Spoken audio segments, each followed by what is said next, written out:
Assalamualaikum warahmatullahi wabarakatuh. Alhamdulillah, alhamdulillah rabbil alamin. Wassalatu wassalamu ala asyrafil anbiya wal mursalin sayyidina wa habibina wa maulana Muhammadin sallallahu alaihi wasallam wa ala alihi wa ashabihi wa man tabi'ahum bi ihsanin ila yaumiddin. Para jamaah subuh Masjid An-Nur Islamic Center Bila Gaza yang dimuliakan Allah. Alhamdulillah pagi hari ini kita diberi kesehatan, diberi semangat, diberi keleluasaan waktu untuk bisa melaksanakan ibadah dengan sebaik-baiknya. Masuk datang ke masjid untuk sholat subuh berjamaah. Mudah-mudahan kita selalu istiqomah. Amin.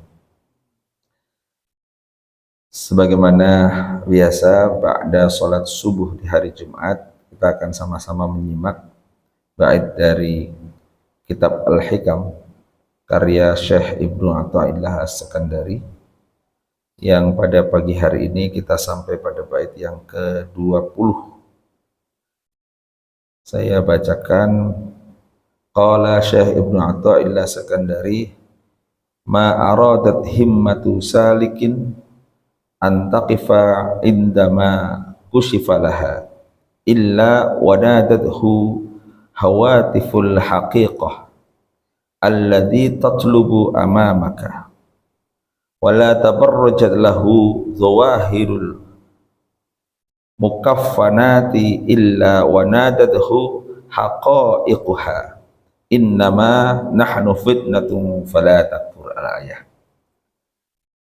Kalau kita maknai dalam bahasa kita, jadi di saat tekad seorang salik itu adalah orang yang menempuh jalan menuju Allah.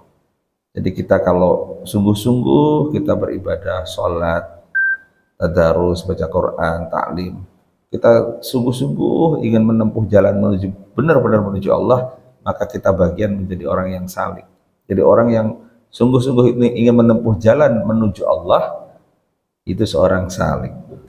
Pada saat tekad seorang salik ingin berhenti pada apa yang tersingkap baginya, jadi kadang-kadang kalau kita sedang menempuh jalan kepada Allah, kita sholat tahajud, sholat subuh berjamaah, kita tadarus, maka banyak hal yang sebelumnya kita tidak sadari itu seperti hadir dalam diri kita, entah dalam bentuk inspirasi, ilham, atau petunjuk dalam kehidupan.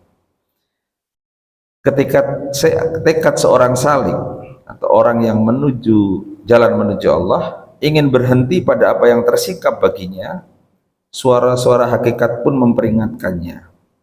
Jadi ketika kita sudah mulai tersingkap, rasanya kok nikmat sekali kita ibadah kepada Allah, kemudian ada suara-suara yang menyebutkan alladzi tatlubu amamaka, yang kau cari ada di depanmu. Dan pada saat godaan alam tampak menggoda, hakikat-hakikat pun berujar, kami hanyalah ujian, maka janganlah kamu kufur. Jadi ini kita maknai begini, para jamaah yang dimuliakan Allah, kadang-kadang seorang yang di awalnya dia beribadah, berusaha ikhlas, berusaha tekun, kemudian muncullah hal-hal yang kenikmatan-kenikmatan, baik itu kenikmatan yang sifatnya batiniah maupun kenikmatan yang sifatnya duniawiyah.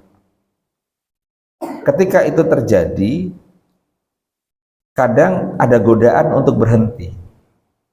Kalau secara konkret kita contohkan dalam kehidupan sehari-hari begini. Seorang ustadz, kemudian dia mulai dikenal, kemudian mulai banyak rezeki datang pada dia, kemudian mulai tergoda dia dengan kemewahan-kemewahan. Lalu dia merasa bahwa oh itulah yang dia cari.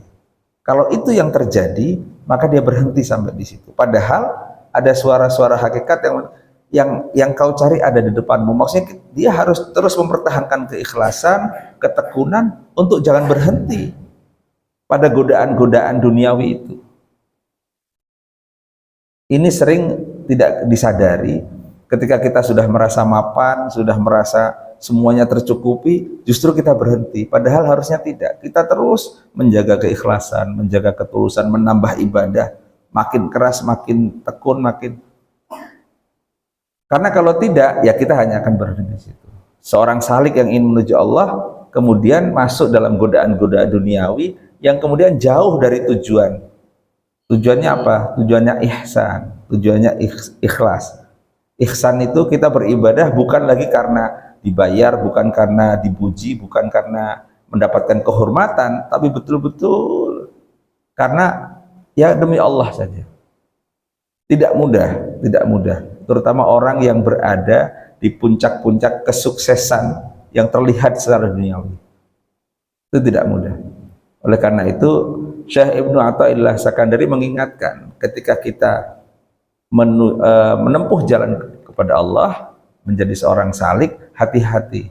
Ketika berada di puncak kesuksesan dalam ukuran-ukuran dunia, kadang-kadang kita ingin berhenti di situ. Tidak disadari bahwa seharusnya melaju terus sampai betul-betul sampai ajal menjemput kita, menjaga keikhlasan, menjaga keimanan sampai betul-betul kita menuju ihsan. Bahwa kalau kita melakukan segala sesuatu itu karena Allah dan karena hanya Allah yang melihat kita, bukan orang lain, bukan keluarga kita, bukan siapapun. Demikian, mudah-mudahan bermanfaat. Kurang lebihnya mohon dimaafkan. Wallahul muwaffiq ila aqwamit thoriq. Assalamualaikum warahmatullahi wabarakatuh.